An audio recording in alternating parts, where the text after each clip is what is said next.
This is Dapu 7. We have word out of Texas with a lot of finger pointing going on here that satellite imagery is to blame here for some of what has happened. Now, I just don't buy a lot of this. Although some glitches and some of these things can happen, they just have too much technology and they have other mechanisms, other applications, other satellites, all working together to sit there and try to blame this on one satellite composite that failed. I mean, they're pointing the finger at everyone, asking for people in the energy sector to step down and to resign, people lashing out at Ted Cruz because he took off down to Mexico while people were freezing, and things are really starting to get heated on the back end of this freeze out, so to speak, as people are still struggling. A boil water advisory in effect here.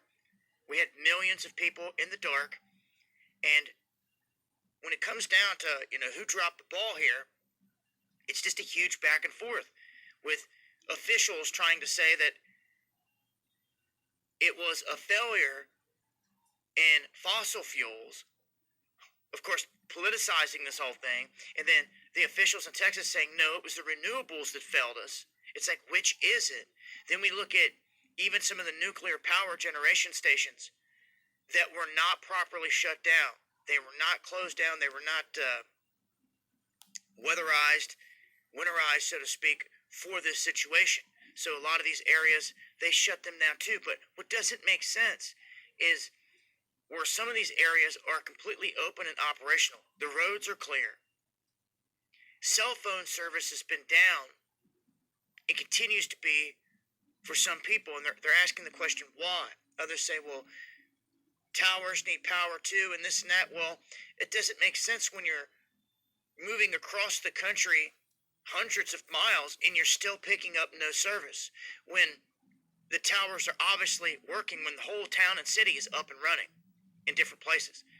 Now, I know it's spotty in some areas, but I personally lost service days and days and days ago when this whole thing began, and still have not seen cell service return with everything else up and running. So just imagine the people that got put in the dark that had no home phone and then got their cell phone service shut down for whatever little reason here. Really put everybody in the dark. Bad. I'm going to break this down further on the next live stream. Make sure to join me over on D Live, going live Monday, Wednesday, and Friday, 9 p.m. Eastern. You'll find links below.